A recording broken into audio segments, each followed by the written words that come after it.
పులివెందుల రాజకీయాలు మరోసారి మాటల యుద్ధంతో వేడెక్కాయి.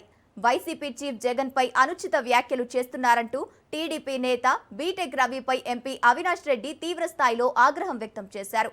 నోరు అదుపులో పెట్టుకుని మాట్లాడాలని హెచ్చరిస్తూ మాస్ వార్నింగ్ ఇచ్చారు.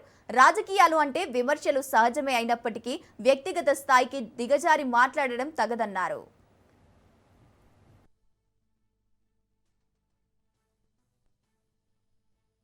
నోరుంది కదా అని చెప్పి నిన్న మాట్లాడినాడు బీటెక్ రవి.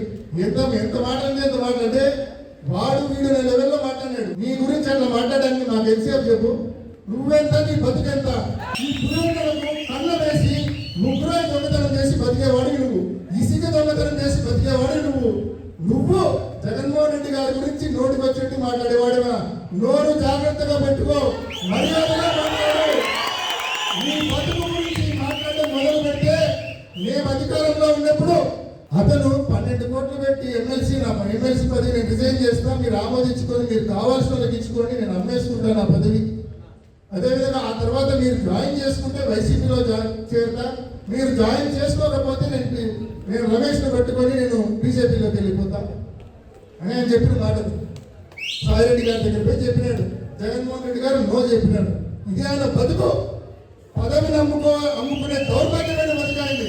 ఈ రోజు అతను వచ్చి మళ్ళీ పెద్ద మాటలు మాట్లాడుతూ ఉన్నాడు. నీచమైన బతుకునేది. నువ్వు కన్నా మళ్ళా నిన్ను నీ పార్టీ నమ్మి నీకు ఏదైనా కట్టబెట్టా కూడా మళ్ళీ వైసీపీ అధికారంలోకి వచ్చినాక నీ బతుకిదే, మళ్ళీ పదవి అమ్ముకుంటానని చెప్తావు. ఈరోజు ఎమ్మెల్సీలతో సుమారుగా 20 మందితో రాజీనామాలు చేయించారు మన పార్టీకి సంబంధించిన ఎమ్మెల్సీలు. కానీ ఆడ చైర్మన్ మంత్రుడు అయ్యి వాళ్ళ రాజీనామాలు యాక్సెప్ట్ చేయలేదు. వీళ్ళందరూ కూడా 5 కోట్లు 7 కోట్లు పెట్టి పదవులు కొనుక్కున్నారు. 20 మందితో రాజీనామాలు చేయించినారు. మండలి చైర్మన్ అక్కడ రాజీనామాలు ఆమోదించడం లేదు కాబట్టి వీళ్ళందరికీ పదవులు రావడం.